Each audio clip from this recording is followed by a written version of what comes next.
introduce the stuff. Okay. Hi guys.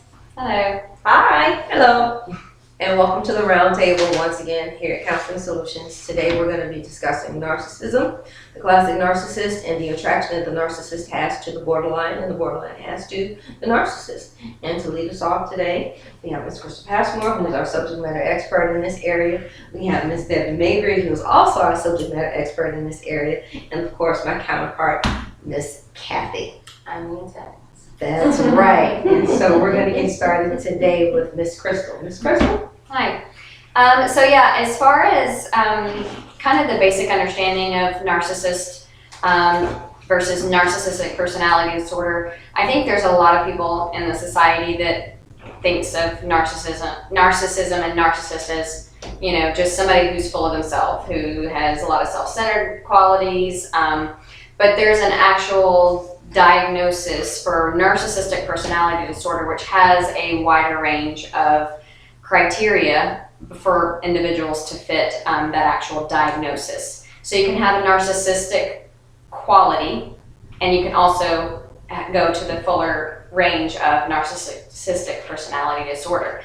And that's kind of what our focus is going to be today. So don't just think that we're saying narcissism and narcissistic personality disorder as you have this disorder if you have to have some narcissism, because I believe everybody has some narcissistic traits. No diagnosing Yes. people. Right. So you got to be careful about throwing diagnosis and terms around like that, because you don't want to label people. That's one of the things that we have to be very careful in our profession of putting labels on people, because it can sometimes counteract what we want to do when we're treating our clients. But so the basic principles or qualities of an individual with a narcissistic personality disorder, one of the biggest kind of trigger points for me when I am diagnosis is when the client I see has a genuine lack of empathy for other people. I think that's one of the number one things that I always kind of see right off in the clients with narcissistic personality disorder. They have a very hard time seeing another person's point of view or understanding it. You may spell it out in detail and explain your opinion, your perspective, and they say, okay, and so what? You guys The narcissist, according to this article that we retrieved off of the internet, it's at getitbetter.com. It says that narcissists have built-in grandiosity. This is how they defend against their feelings of inadequacy and inferiority.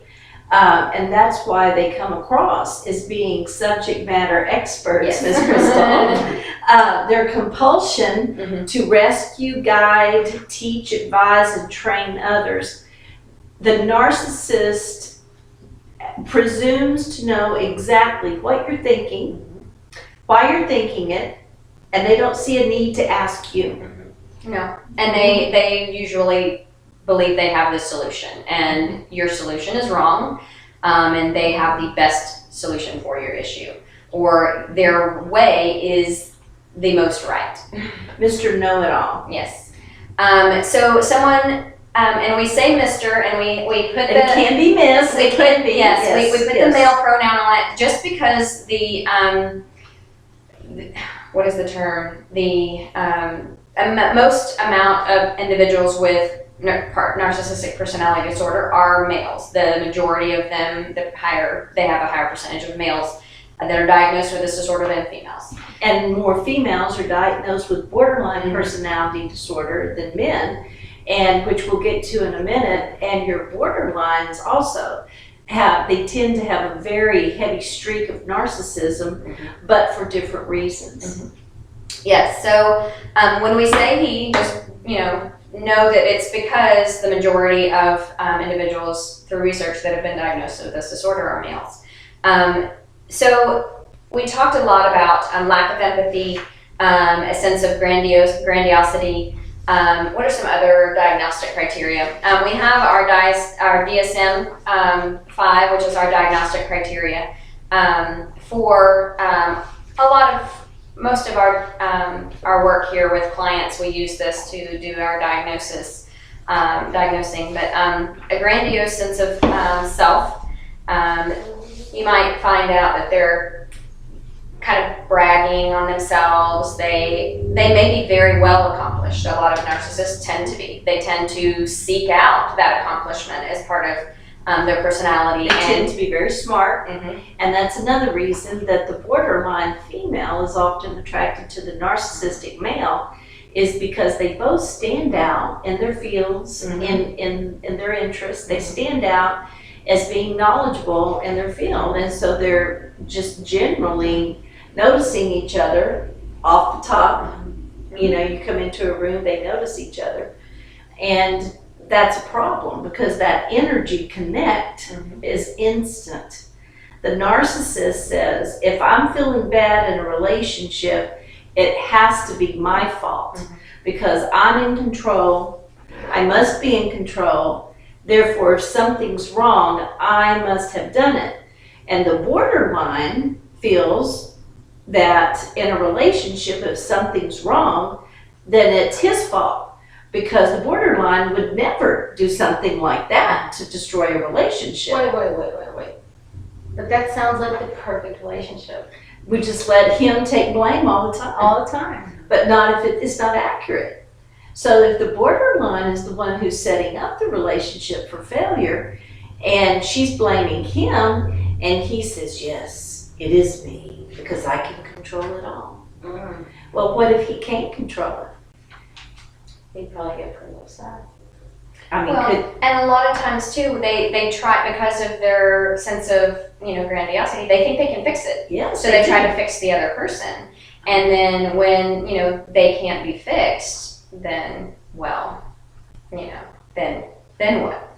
Well, the narcissist, actually, he often feels that if he can do it, if he can fix the problem, then anybody else can. Oh, okay. He feels that even though he has delusions of grandeur, he often feels that everyone else should be up to his level as well, especially someone he chose a relationship with. And we mentioned the higher level of intellect. Yes. They tend to be the very smart, very confident individuals, and so oftentimes narcissists, you'll find they attract people. Yes. They are the people in the party that are Charismatic. talking, very charismatic, and they will draw a crowd. The things that you don't see kind of later on is that they can't keep that crowd. People kind of sense that air of grandiosity and sense of self-importance, and they don't stick around for very long. So narcissists are good at attracting groups of people to them, kind of at a party, and strangers, and they're those people that come up to you and they just start a whole conversation, and they keep going, and you're like, oh, I didn't even know. And they make you feel like really good about yourself and really happy about that conversation, but then if you spend more time with them, it becomes kind of repetitive. The narcissist has a tendency to put other people in their place. Kind of say, well, I did this, I'm more important, I have more power, and power is a big thing with a narcissist. Yeah, They always have wanna that be- need to win. And that's how the borderline usually destroys the narcissist, is because the borderline is so manipulative, and the borderline takes no blame for a problem. So the narcissist wants to fix it because I need to win, I need to fix you, and I need to fix you, and I can't win if I can't fix everyone. And the borderline's like, yeah, why don't you just try? Go ahead and fix me. And then they set them up for failure. Narcissist ends up losing everything they've worked for. So it sounds like, when you talk about that, you said it was a perfect pairing, but it sounds like It's the opposite. the opposite. It's It the sounds like a opposite. very destructive relationship because they're both fighting for control. They're both fighting to be on top, so to speak, and to be the one who is driving the relationship. There's a lot of manipulation that goes on with the narcissistic personality disorder too. They have certain techniques that they'll use. They'll make you believe that what you said is totally not true when you know it's true. That's called gaslighting. you'll have a conversation and they'll say, you forgot to turn off the light, and you said, no, I went and saw it, and he goes, no, you didn't. And it makes you start believing you didn't turn off the light. No, I know I turned off the light, but then you start second guessing yourself. That's when you know when you're around a really good narcissist, when they make you start believing. That came from a movie. Girl from the Train. Yes. My husband was a classic narcissist. Mm-hmm. Yes. Yes, tell us a little bit about the movie then. Classic.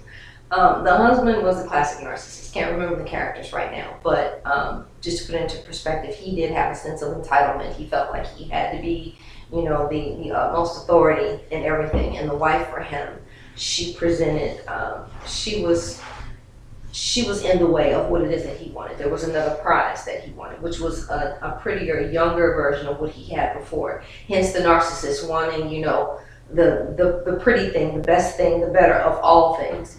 In actuality, the narcissist, according to the DSM-5 and also the diagnostic manual we have here, has a total of 9 behavioral characteristics that are very pronounced, which has been mentioned here already, which is grandiose, preoccupied with self. We talked about that, in addition to having that high status. That individual must feel as though or believe he's in the highest of the status quo in order to make himself feel much better about everyone else and putting them, like you said, in their respective place according to him or her. In addition to that, there is this required need for admiration. The narcissist must feel that he or she is admired at all times because there's this admiration for self. Hence the story of Narcissus or Narcissist who fell into a lake, but he fell into the water because he was so self-absorbed with himself that he fell in. He went into the abyss based off of his own need to admire himself. Thus, the abyss pulled him in.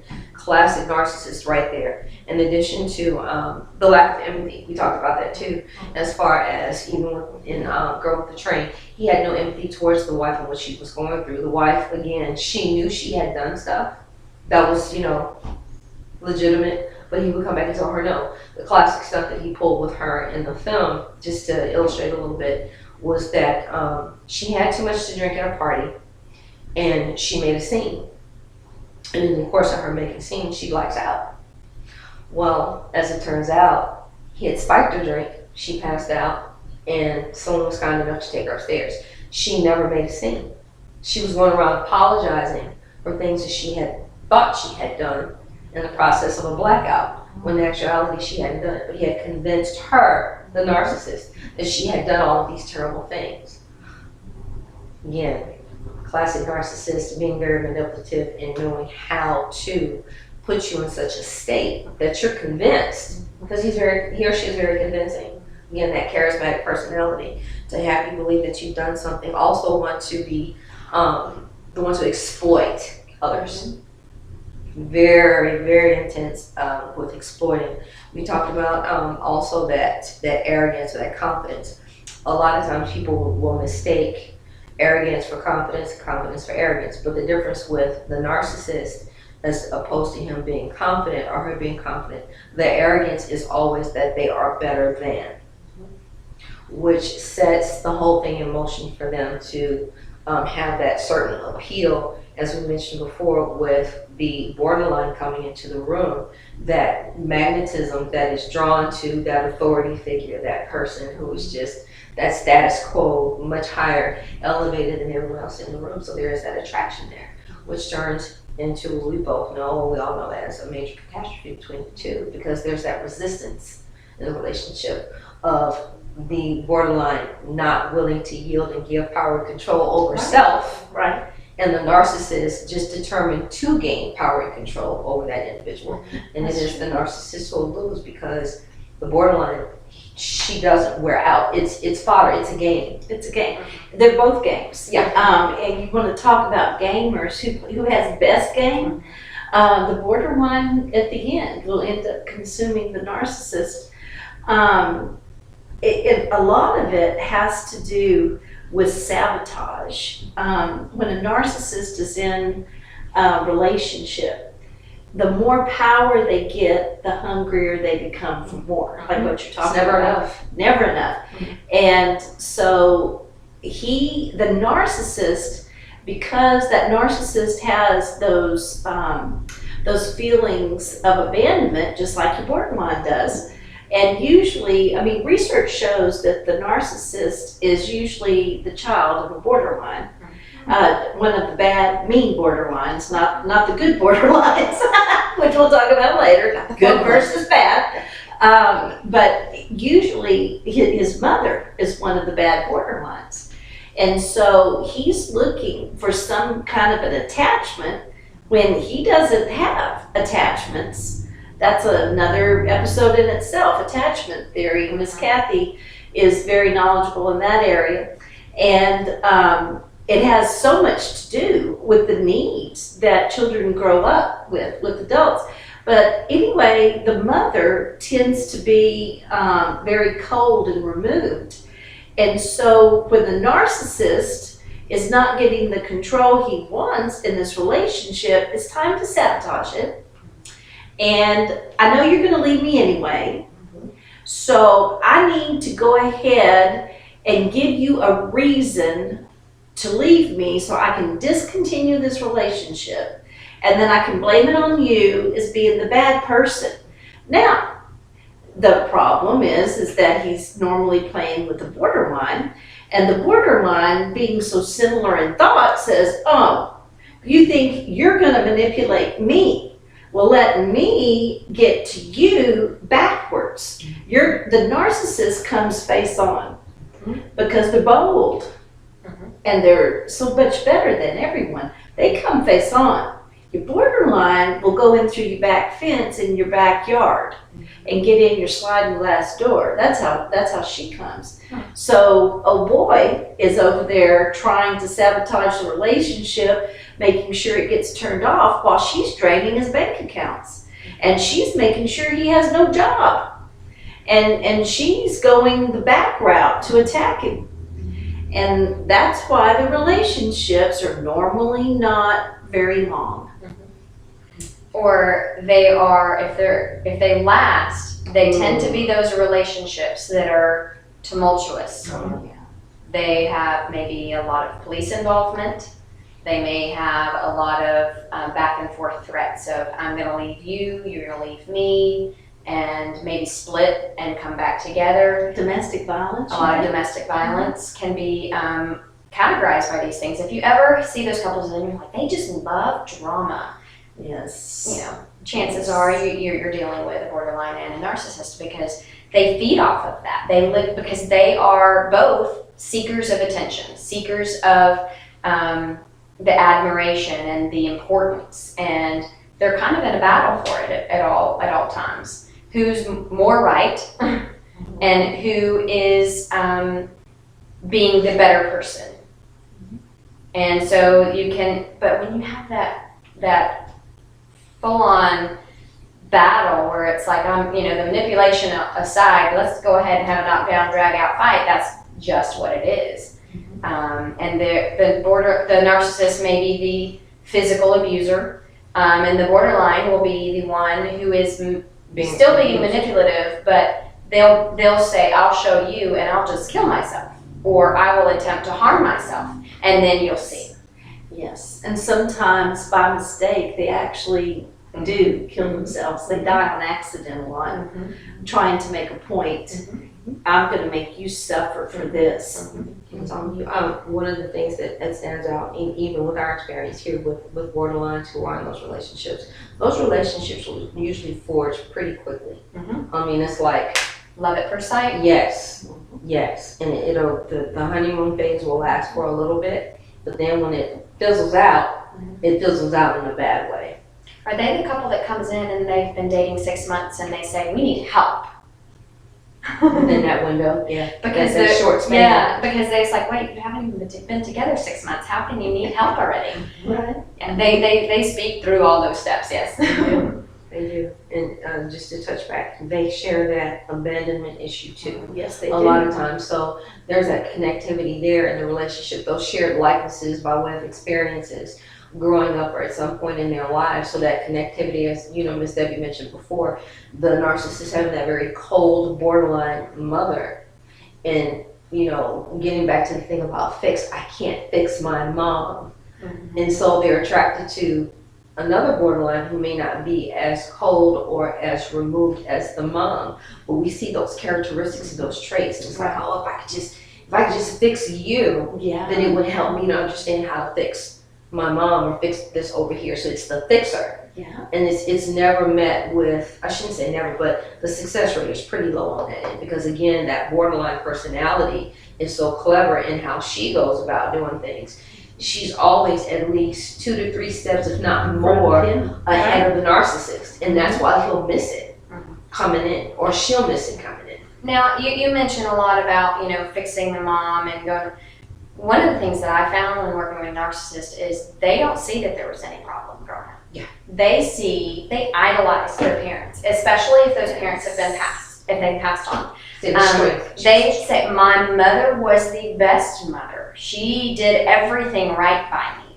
They will not have insight into that manipulation in their childhood. They will not see that insight. They will not think that they have a problem because guess what? That's admitting that they're not right. Okay. They're not okay. That's an imperfection. Yes. So it's very rare to get a narcissist in to a therapy session because they need help.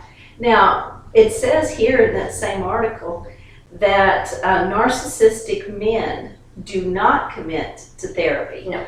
For that same reason that they don't need help, but it has to do with self-esteem.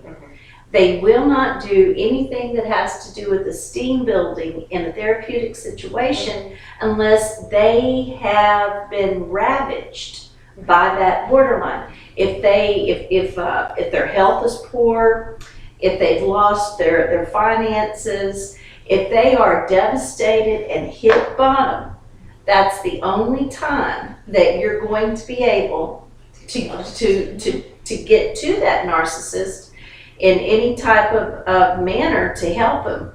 And then they don't stay because the therapist ends up being the surrogate mother with whom they have that love-hate relationship, and they set up the therapist. They'll sabotage the therapeutic relationship in order to say, you've done something that offends me.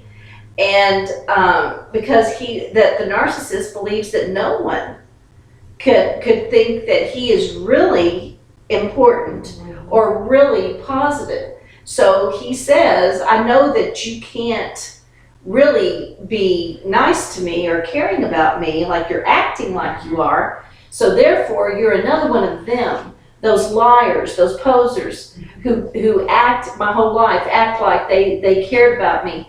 So I think I'm just going to set you up and turn you out so I can be angry at you. It'll be your fault.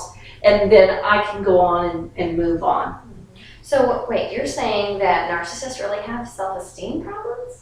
They really have self-esteem problems. Because they give up. That's why they're acting like they're such experts in these fields, is because they understand deep down that they're not equal to other people, and they think that if they can just shoot you with 50 pounds of I don't know, what would we call that, fluff? Yeah. With 50 pounds of fluff, then at least 25 will stick on you. So you think that lack of positive self-esteem is why they almost show off when you first meet them? Sounds like overcompensating. Doesn't it? Yeah. Well, I think that our society can be very lucrative for a narcissist. Yeah. Businesses are built by cutthroat tactics. True. It takes somebody not really caring about other people to break trusts and break bonds in order to step and move on top of other people. It's almost. So you like as a business model, the narcissist would be the one that at the top, the most powerful. And then would they really be considered a narcissist? Because if you're successful, are you really a narcissist? It's only the ones on the rock bottom that we see as an issue. But that you tend to find the people that are at the top of those business models with are the ones that are alone, that can't maintain those personal relationships. They destroy their personal relationships for the betterment of themselves. Or for the business. How many people can have a successful business and still maintain a successful relationship? I mean, a lot of people that I know, and you guys probably as well, people like, well, you guys are entrepreneurs because all of you run your own therapeutic businesses in different aspects. You know, you are your own boss. How many hours do you work compared to people who have a 9 to 5? I mean, I think that I work a lot more in my own business. And I mean, even as a teacher, and you're working like 12 hours a day, and that is the most exhausting job, I tell you. But even as a teacher, I find I spend more time doing this because I take it home. Do you think it's possible to do that without having to step over other people? Oh, absolutely. But I'm not sure a lot of people know how to navigate that. I think a lot of people, they believe that they have to make that choice. It's either my business or my personal. And that's a horrible choice to have to make. Yeah, a lot of individuals, though, that are dealing from a narcissistic personality type, they don't have that empathetic impression about, I have to think about other people in this situation. Right. So family's disposable. Mm-hmm. Yeah, absolutely. Right. Is that what you're saying about how the social aspect? Well, there's certain jobs that that I feel narcissists or psychopath, sociopath would be better suited for, and that would be a first responder. Because first responders are right there at the accidents. They see all the gore. They would do better not having That empathy. Mm-hmm. True. I mean, we shouldn't label them as being totally negative, because I think there's certain things that their brain is made that makes them be successful in certain areas. Well, you have to be a eustressor in order to be successful as a first responder. For the very thing that you said, it has to be that person. And a eustressor is the person who can be in a situation that is very intense, very chaotic, but that is the person who remains calm and focused and can navigate successfully through and triage and prioritize and get those things done. Whereas a person who is not so much of a eustressor, they would be all over the place and they would be eustress is positive. It's positive in the sense of a first responder. And stress is negative. Okay. Even a Yes. surgeon, Yes. Oh blood yeah. and guts. Yeah. Empathy, you're cutting on people, you'd have to dissociate from seeing people. So narcissists, you think they dissociate? I think it's possible. I don't know. Are they That's ever not dissociated? That's a very good question. Maybe they dissociated from childhood and just never came back. Oh, that's a good point. We'll have to get back with y'all on that because that's a really good point. I agree. So talk some more about the social implications for a narcissist to profit. Well, the fact that our society is based on capitalism, and that people really aren't seen as being equal in a sense to businesses. It's totally plausible for narcissism to be a part of our society. What I hear you saying is that there's some positive aspects to narcissism and that are needed in our society. I think so. I think we've been looking at this the wrong way. I hear a lot of people on social media always talking about how narcissistic somebody is for one thing that they've done, and it's just There's a lot of misuse of the word. You have to fit Right. so many criteria to even make it. Right. So the word is abused. Yeah. It's overused. And I'm sure everybody has done something in that thing at one point in time or another Mhm. to fit one criteria. So it'd be safe to say we all have a little bit of our inner narcissist. It's just Yes. that with, some of us, it's very tiny and it comes out, at a particular moment or a situation where it's quote unquote needed, opposed to some other people who are very much consumed with that entire narcissist on the negative end of it. The Mayo Clinic says that entitlement Yes.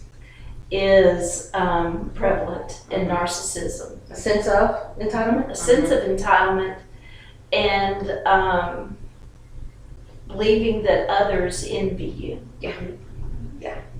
Yeah, they have to be the best, and usually you'll find that they are more intellectually advanced than their peers. They tend to be the ones that have something to brag about. True. Because they are well accomplished. And you talked about that it was, we looked at it in a very negative way. I think that there are positive characteristics of the narcissist, but when you combine all of the diagnostic criteria Right. into one person, Yes. it becomes very problematic for their lives. It becomes very destructive in their relationships. It's become very dark. And they end up, are they truly happy when they're dealing with this much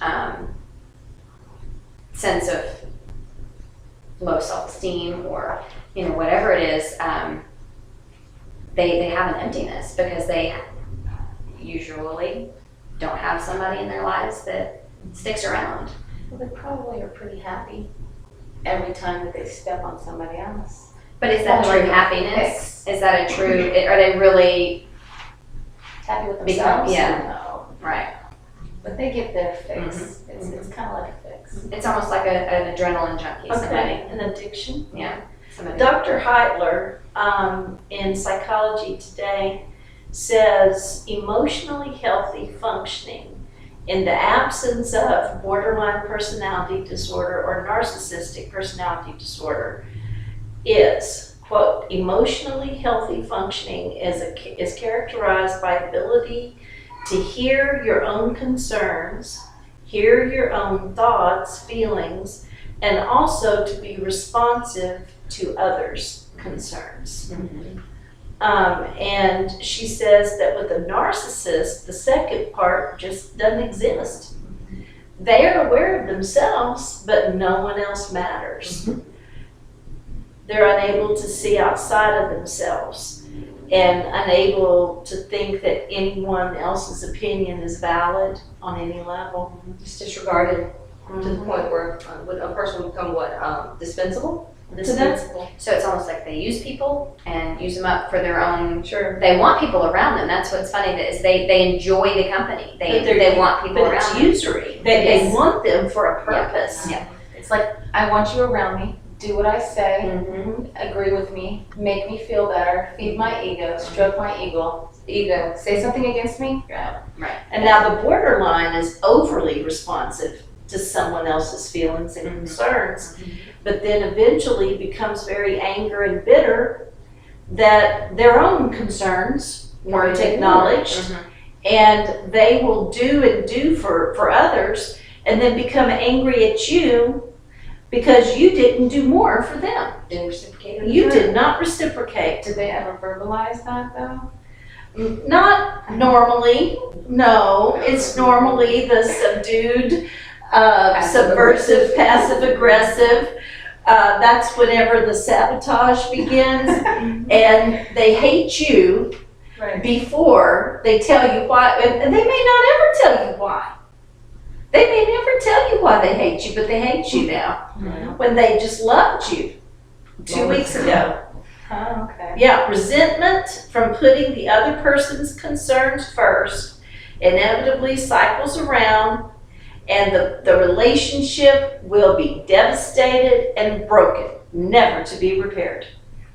And that poor individual, the other person, is just standing there saying, "What'd I do? What'd I do?"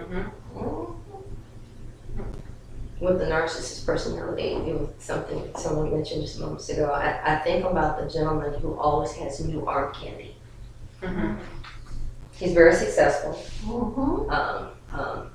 fairly wealthy, But the newest model, so to speak, it's a constant rotation.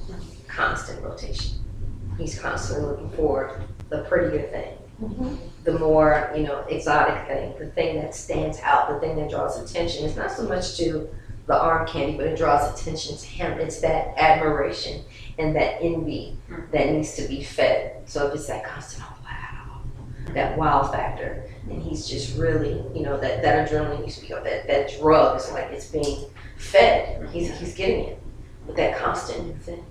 Well, they believe they should be the exception to the rule. I don't know. You guys said they were broken. They need that because No. they can't feed their own ego. Yes, but they should be the exception. So, for example, going into a restaurant and for some reason he wants to write a check.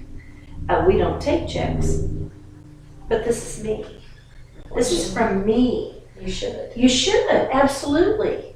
It's my check. It's like celebrity status. Celebrity status. I should be the exception to the rule.